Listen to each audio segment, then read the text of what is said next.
The bag's loaded, 2 outs, tie game, 9th inning. Drive to left and deep. Yeah. Jose Fernandez has struck out. Welcome back, everyone, to another episode of Loaded Bases. I'm your host, Christian Pupo, along with my co-host, Zeke Milan. What's up, guys?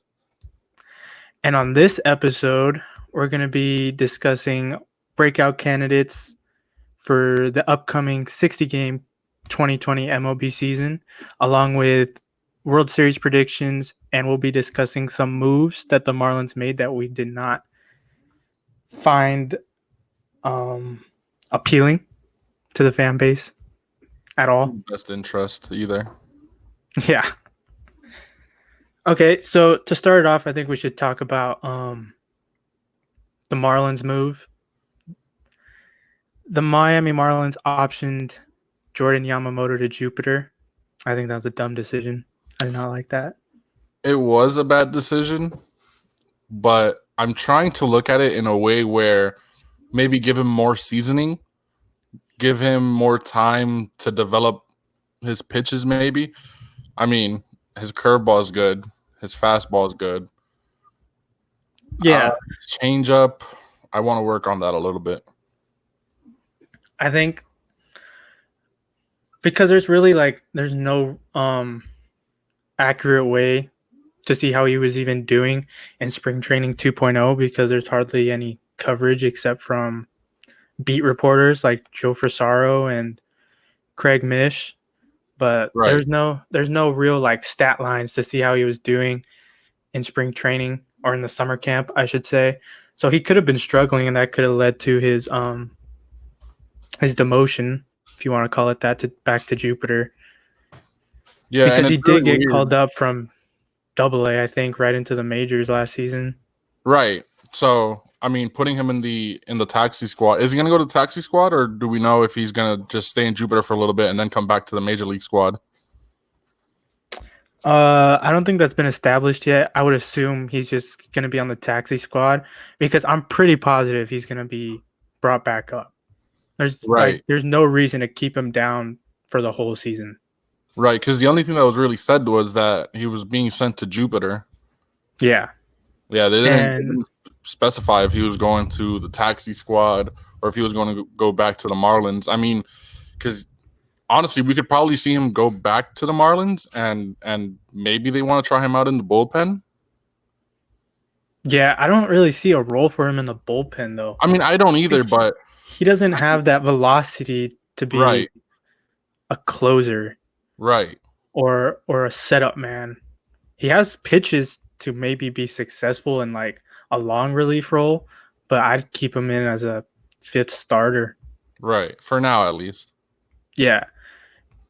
And right now people are assuming that Eliezer Hernandez is the fifth starter, but they're forgetting that Nick Neidert is still pitching in the summer camp, so he still has a shot at grabbing that fifth spot. Nick Neidert, his windup worries me. It's definitely unique. It is. But unique is good. Yeah, I mean, he hides the ball at like the very last second, which, yeah, that throws off the batter. But at the same time, the batter can easily just look at your fingers and how you're holding the ball and easily guess maybe this is a curveball. Yeah, I could see that. But with the way his arm moves through his windup, I just feel like that'll be difficult to pick up, especially since his delivery is so unique. Like right. as a hitter, you focus on pitchers' release points and their arm angles. Yeah. But his is so funky. Like I don't see how a hitter can like be balanced enough to even have that confidence at the plate and drive the ball. And a lot of times you go into that box and you're just guessing. Yeah, exactly. And I feel like batters are going to be guessing a lot with Neidert because of that delivery. Yeah.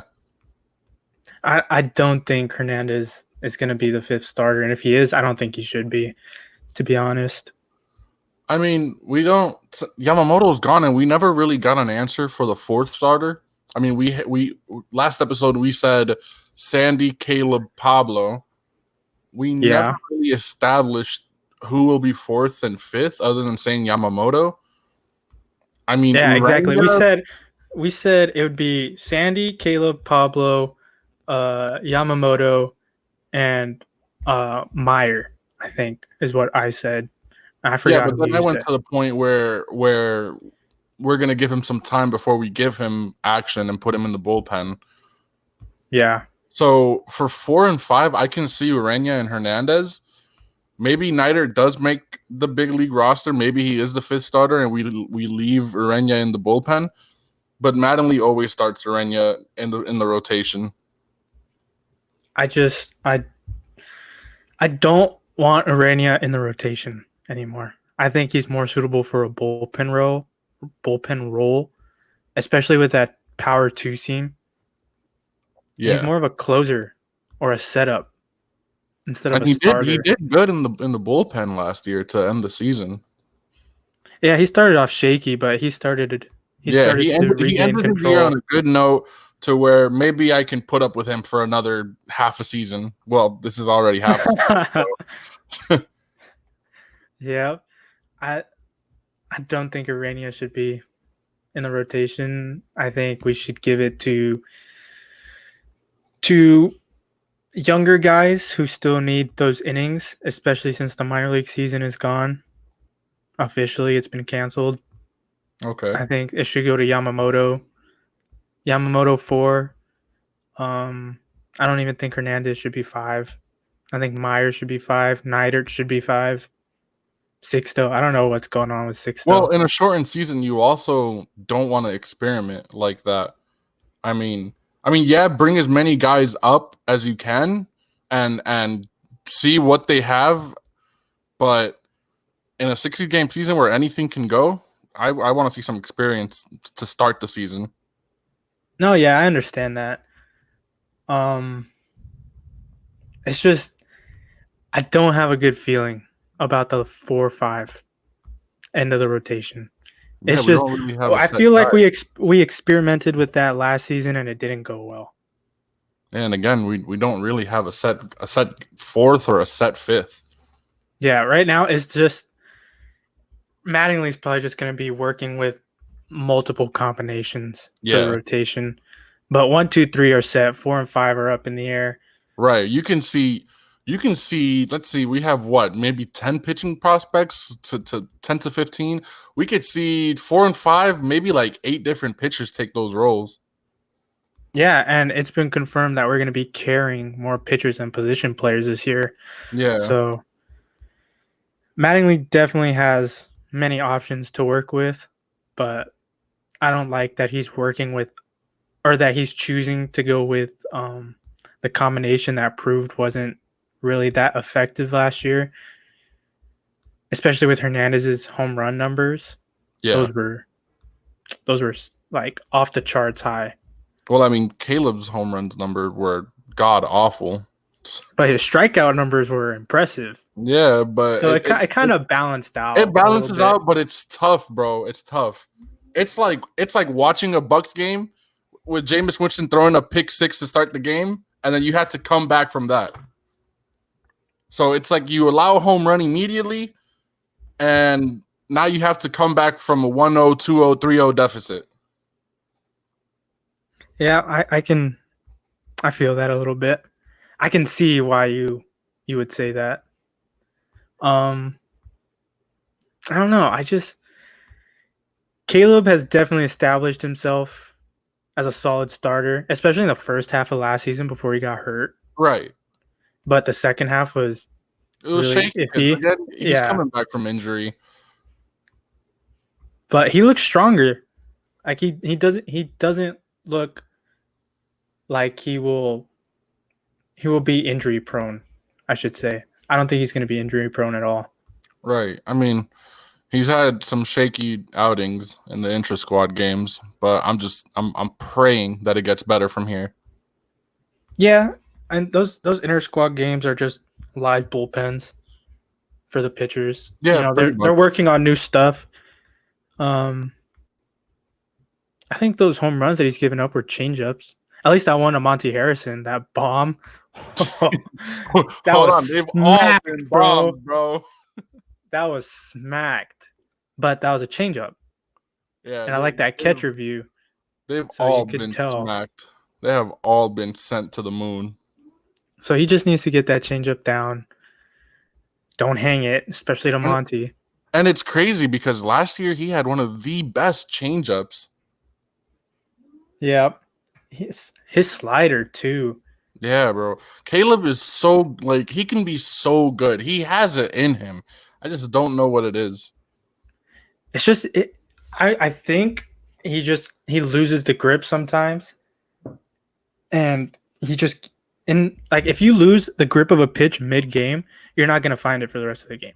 Right. You're just not. The catcher's gonna call it, and you're gonna be kind of skeptical of where it's gonna go, and you just pray it's gonna do what you want it to do.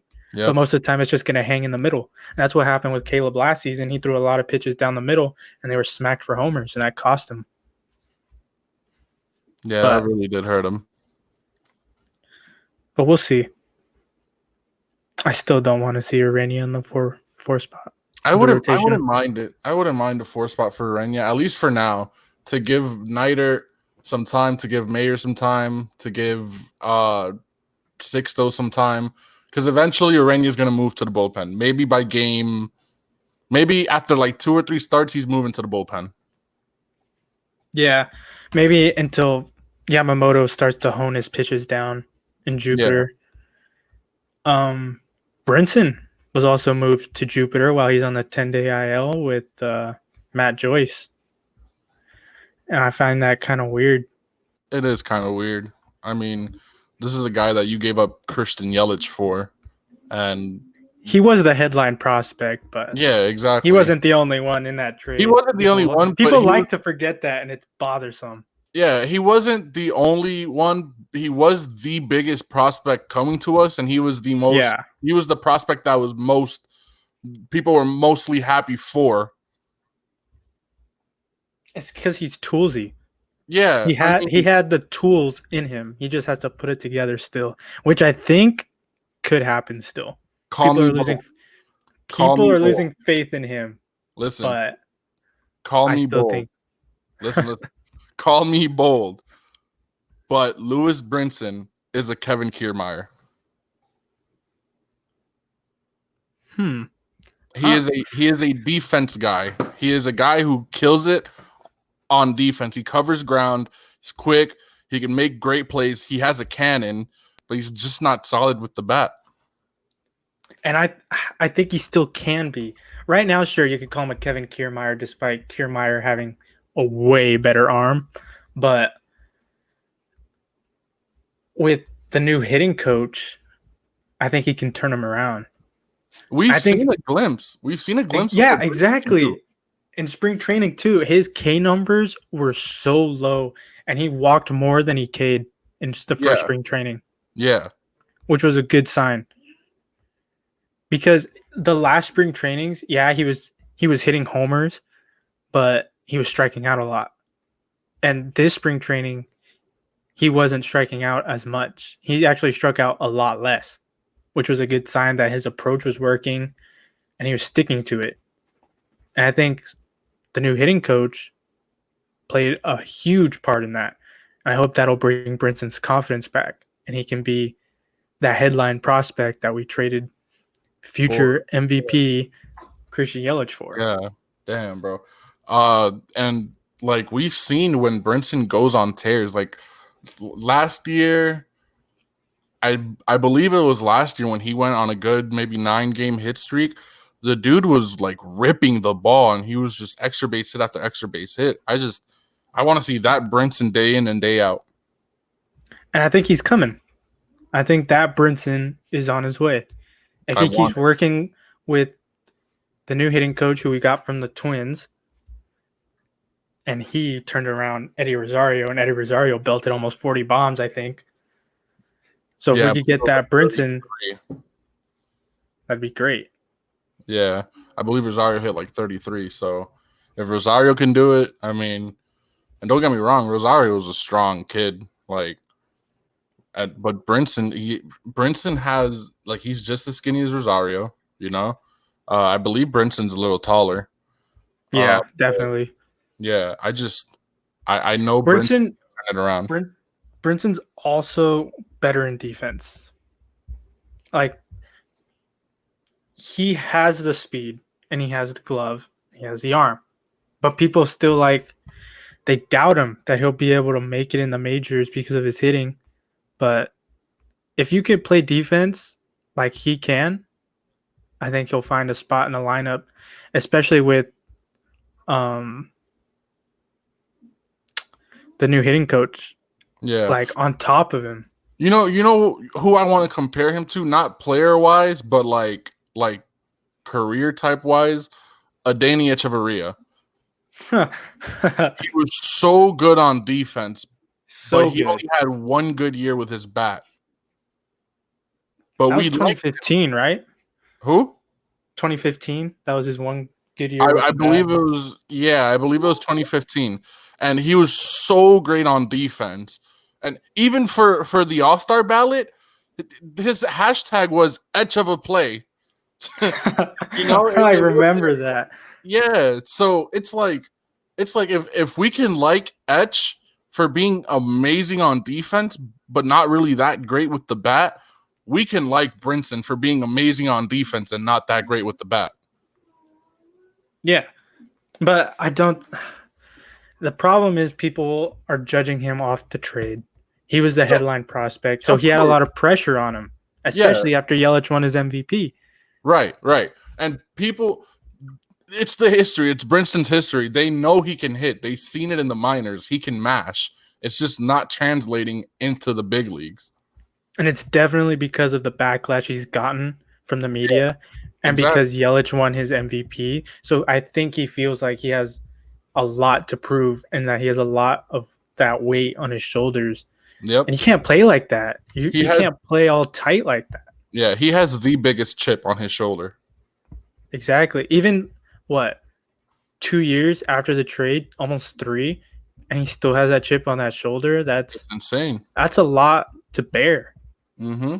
Like, you're replacing an MVP, and you're coming to an organization who is known and still is known, unfortunately, for trading away star players. Yeah. So I understand why he's struggling or why he has struggled, but I think he can come out of it, especially with Rawson's help. It's just a matter of time and a matter if he gets the opportunity this year because he was added to the 10-day, which I think will happen. I don't think Aguilar will make it in the DH spot, to be honest. Yeah, he has power, but his strikeout numbers were insane. I think that's a problem all around our team. Oh, definitely. Yeah. Yeah, that's just a huge problem all around our team. And again, hopefully Rawson turns it around. Barry Bonds did a pretty good job. It's just the complaints that the players gave about him just got him fired, you know? Yeah. I didn't really like that firing, to be honest. I didn't either. How are you going to fire the home run leader? Right. You get fired after Stanton hits 59 and wins MVP. Exactly. That's crazy. It's insane. He's literally the second best batting coach that Stanton has had, because Stanton had Menachino before he got hurt. He got hit in the face, and Stanton, he changed his stance. Yeah, if we still had Barry Bonds, I think we'd be mashing. We would. He was doing such a great job. But we fell short that season, and that cost Bonds his job somewhat. Part of the reason. Yeah, part of the reason. There was a lot of complaints from the players saying they didn't really feel comfortable with him.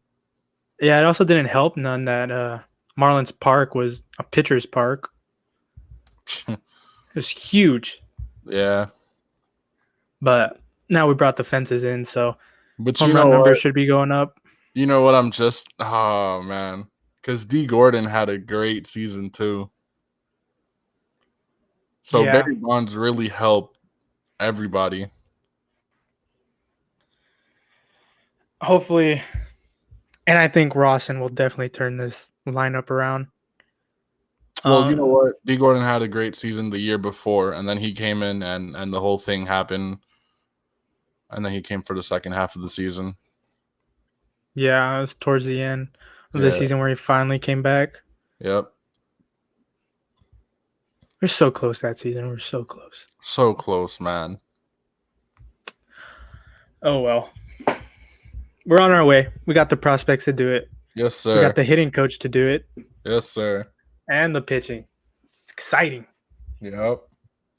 Okay, so talking about current Marlins players, who are some of your breakout candidates for this year?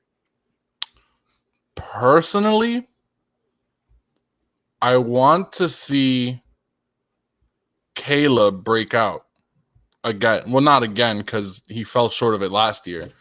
But I want to see him have a consistent, good full season, even if it's what is even if it's half a season. Even if it's 15 starts. You know, I would love to see him just dominate this year. Yeah, I think that's a good pick, because it's definitely doable. Yeah, and he has the stuff to do it. Like, it's not just an out of nowhere pick. Right. It's not like I'm like just thinking about maybe I'm going to think about this guy who had a bad season last year. Like, no, Caleb had half of a good year and half of a bad year. Yeah. I want to see him have a full good year. Yep, I agree. I'm gonna have to go with Andy. Good pick. Andy can hit. Yep. And he can drive the ball. He can play defense. He has a cannon for an arm from third and right. And I hope they don't put him in right field. I hope not. But you know what?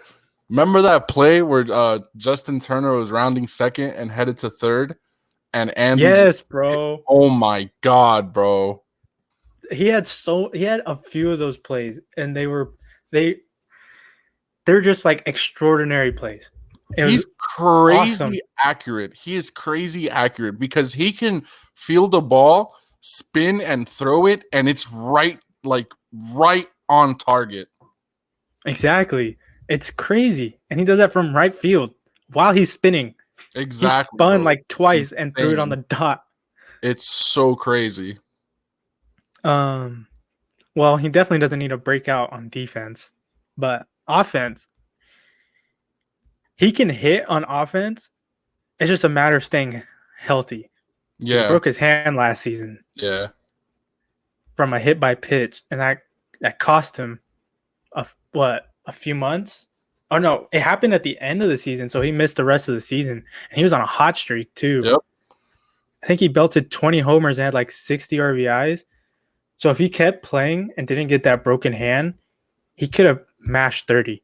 I think he definitely could have mashed 30. He definitely would have hit 25 plus. Would have edged around 30. I think he'll definitely hit 30 this year. No, wait, no, because we're 60 games. Yeah, you know what? 60 games, the batting average is going to be skewed. Yeah, I want to see him hit 380. 380. Wow. I'd be happy with like 60 I'd be happy with just 300, bro. I'd just be happy with 300. I mean, in 162 games, if somebody can average 330, in 60 games, I'm sure somebody can average 4, you know? Oh, definitely. I think that someone will be DJ LeMahieu. Oh, yeah. For Andy, I think a more realistic number would probably be, if we're talking 60 games and he's hitting for average, possibly 320, 325. Power, like for home run numbers, well, he hit 20 last year, but the fences are in this year. Probably, 15? 10 to 15? Possibly. Maybe 10's a stretch because of the short season and he's not really a power hitter, but he can put the ball over the fence. Power. Yeah. I'm going to say 10 to 15. He's so homers for balanced. Andy. He's so balanced. Yeah, and I'm pretty sure he changed his stance a little bit Okay. because I saw a video of him in the cage, and normally he has like a little bat wiggle, or like he kind of wiggles his body in the box, but Yeah. he was really still in the video.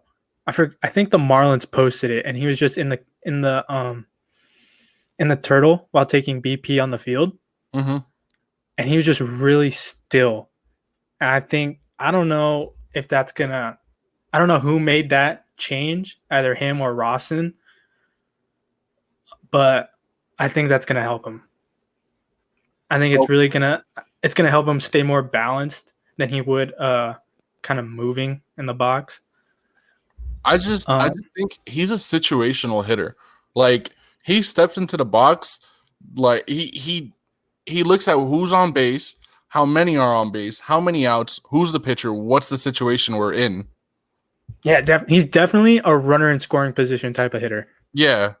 and So he showed that last season. It was yeah, and crazy. he'll look at like I said, like he'll scan everything, and then okay, I'm gonna hit for contact this time, and he'll just loop one into center field, left field, right field, whatever, or he'll just go in there like 2 outs, it's tie game. I'm gonna knock one out of the park. Yeah, and that's a great trait to have where you can see the situation you're in and still put the ball in play and drive runs in and put it over the fence and help your team win. I think that's definitely a player we need to sign to an extension. Yep. Just saying. Yep. Michael Hill, Derek Jeter. Just saying. Hint. Hint, hint. Okay, so breakout candidates outside the Marlins. That's a good question. I'm going to say Bo Bichette. Okay. Bo Bichette is just, he's insane. Yeah. His defense is phenomenal, and he can hit. And you know what's crazy? Just to go a little off topic, the Blue Jays drafted all these sons, and they did it so well because all these sons are so good. Exactly. It's insane. Like I love it. They're so smart. I can't believe that I'm saying a player who didn't even play a full season last year for his rookie year is going to break out in his sophomore season. I can see it though. I really can. I can see it for Bichette. Like it's crazy. Yeah, he faced Kershaw for the first time. He threw a curveball. Kershaw threw a curveball to Bichette, and he fooled Bichette. Like it was like he fooled him big time. He threw him another one, and he put it into the stands.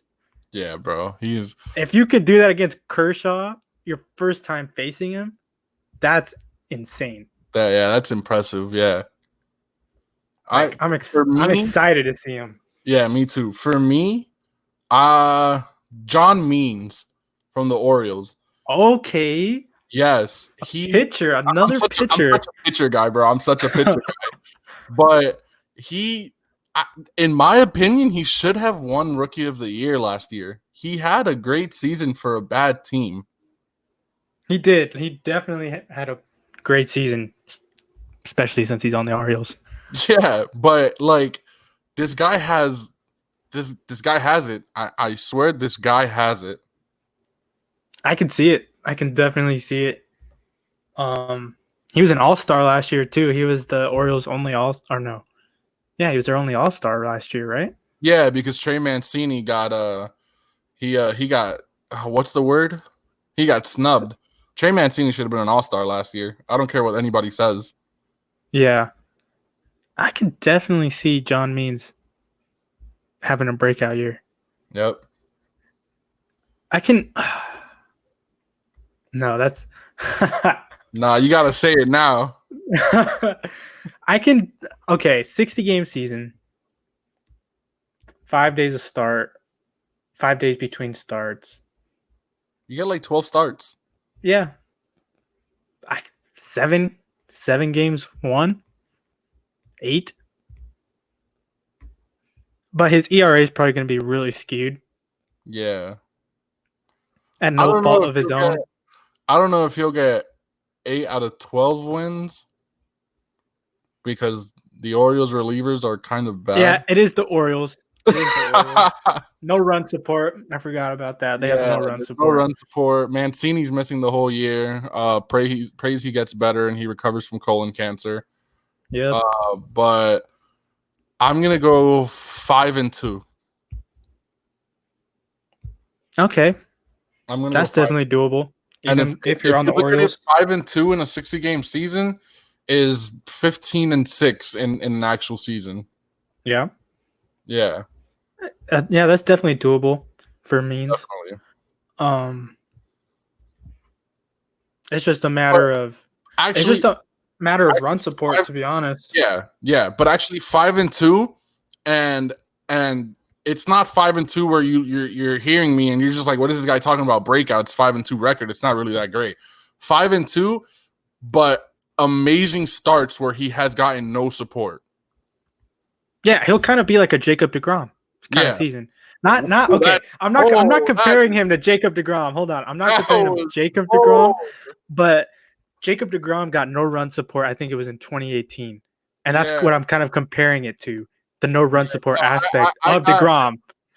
I got that part, but man, that was just comparing the no run support aspect of DeGrom, okay? Yeah. Relax.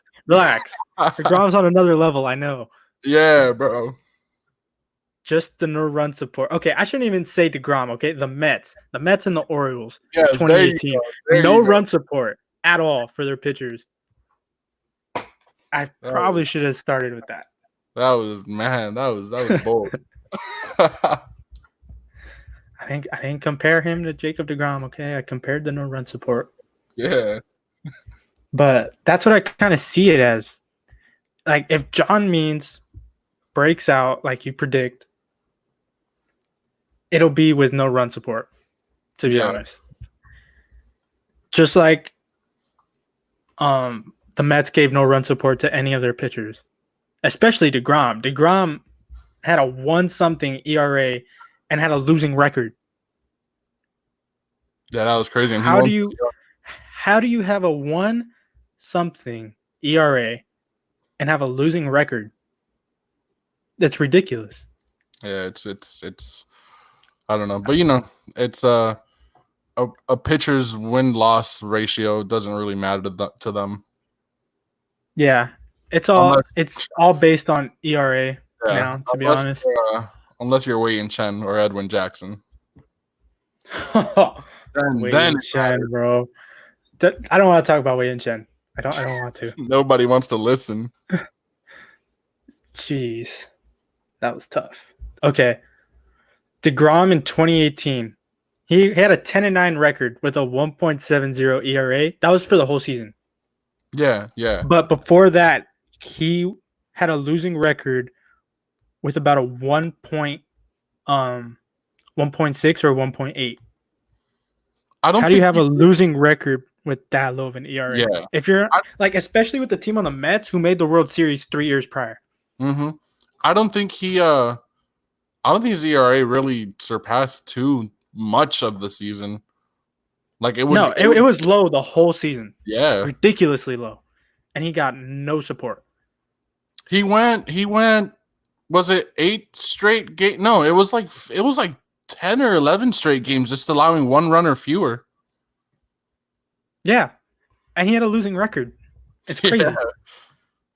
That's what I'm kind of comparing Means like his potential 2020 season to. He could pitch good, but he won't get any support, so his win-loss record will definitely take a hit. Yeah. It's definitely going to be an interesting season. 100%. Oh, for sure. At the end of the season, though, who do you see in the Fall Classic or Winter Classic? No, Fall. Yeah, Fall. Fall. Yeah. Wow, that's a good question. I don't really have a great answer for that because so many players are opting out of playing. Yeah. But I can start. I'll start. Go ahead. I'm not going to choose a team that everyone expects, like the Ooh. Dodgers. Ooh. I don't think they're going to make the World Series this year. Especially with Price being a huge blow. Yep, Price opted out. Mm-hmm. I can see, and Marlins fans are not going to be happy with this. I can see the Braves Ooh. being the National League team in the World Series. Okay. For American League, I'm also not going to choose a team that everyone expects, like the Yankees. Mm-hmm. It'd be fun to see the Rays in the I World was Series. thinking that. I was really thinking that. I think Braves, Rays. But okay, despite what I predict, it's all going to be based on which team stays healthy throughout the whole season. That too. Yeah. So the Red Sox they're not gonna contend. No, absolutely not. Absolutely not. It's obvious that they're gonna at least come in second to last. So I'm gonna have to agree with you, American League. I'm gonna have to say the Rays. And for National League, this is a tough one because I have two teams. It's tough. I have two teams. The bias is coming out of me. My dad's a Cubs fan, and the Cubs have a good team. I don't think anybody from that team has opted out. I'm going to say the Cubs. Okay. And for my second team, that I feel like it's like a two-way tie for me, man. Oh, I lost my train of thought. Oh, where did it go? To be fair, there are a lot of National League teams that have the potential of making the World Series. Exactly. Yeah. But I can see the Cubs. I think the only matter for the Cubs is definitely going to be the rotation. Yeah. Hendricks is going to be the opening day starter. I think they announced that already. Okay. But then who do you have after that? That's who Lester? it was. Quintana? Yeah. Lester and Quintana. This is Lester's last year, too. It's already been 5 years. Yeah, okay. So you have Lester, Quintana, Hendricks starting opening day. Who do you have after that? Is Yu Darvish still on the team? Oh, I forgot. Yeah. Oh, and he's healthy again. Yeah. Ooh. That was my second team. My second team was the Cardinals. The Cardinals. Yeah. Interesting. Yeah. I take back what I said about the Cubs rotation, by the way. I forgot Darvish. Yeah, it'll be Hendricks, Lester, Darvish, Quintana. Who's the fifth? That's a good question. They'll probably bring up a rookie. Do they even have a solid fifth? Nope. Just either way, that's still a solid rotation. You know what? Make Kimbrel the opener. I don't think Kimbrel likes to be the opener at all. He wants his saves. He wants to break the He's save. definitely a closer. He's definitely a closer. Yeah, he definitely wants to break that save. But Cardinals, I think he could do it. I think he could do it. Hell yeah. I'm looking at the account, and I see we have 3 questions. If you want to answer them real quick. Oh, yeah. So one of the questions was from ours truly, 5 Reasons Sports. It says, has the shortened season changed the focus for the Marlins from development to trying to surprise? That's a yes and no. Yes, they're trying to surprise everybody by making a playoff push. No, I don't think they steered away from focusing on development because there's no minor league season. So the best way to continue to develop your young players in the lower levels is by continuing to scrimmage against each other, and they're doing that in Jupiter, and bringing some young guys up with the big league club who are almost big league ready to get that experience against big league arms and big league bats for pitchers. Right. So it's definitely in the middle. It's in the middle type of thing. They want to make a playoff push, and I think we can make a playoff push it's all a matter of the rotation staying healthy. Yep. But they're also continuing to develop as much as they can, especially without a minor league season. So they're doing as much as they can in Jupiter against each other. Yeah. That's what I got to say about that. I want to say it's hard to tell because they've clearly shown that they still want to develop some players, and that's why they sent Yamamoto and Brinson to Jupiter. Yep. So, I mean, again, yeah, they do want to surprise. Michael Hill did say, "Why not us?" But exactly, you can't say "Why not us" and then send, two of your prospects to Jupiter to develop more. Yeah, I think going back to Brinson and Yamamoto being sent to Jupiter, I think they sent Brinson to Jupiter because he wasn't at the summer camp at all with the big league club, so they want him to catch up. Yeah, a little bit over there, and Yamamoto's just to hone in on his skills, like we said earlier in the episode.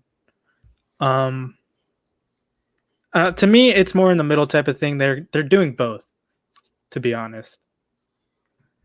yeah, That's what I see it as. They're meeting in the middle, and they're doing as much as they can while still trying to contend in a shortened right. season.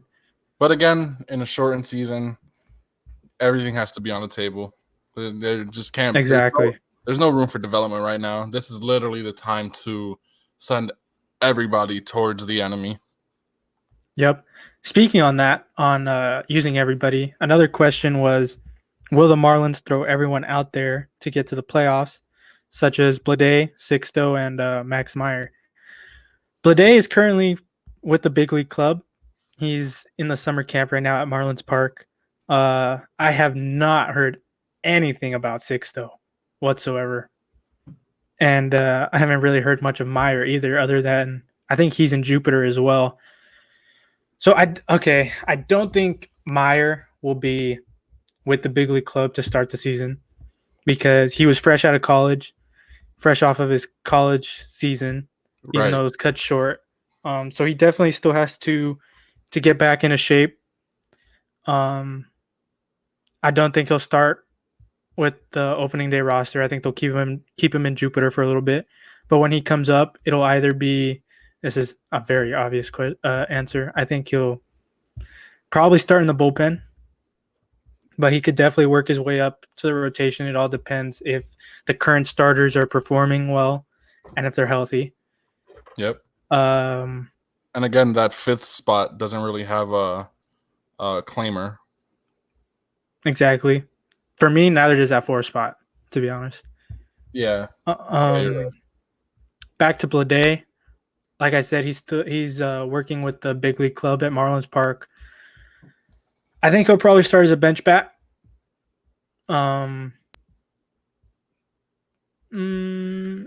Actually, he'll start in Jupiter probably, and then they'll probably call him up later on in the season as a bench bat. Well, remember the rosters are starting with 30 and then 29, 28, 27, and then 26. Okay, so it'll probably be the opposite. They start with him and then move him down. Yeah, definitely. Okay, so yeah, start with Blade then.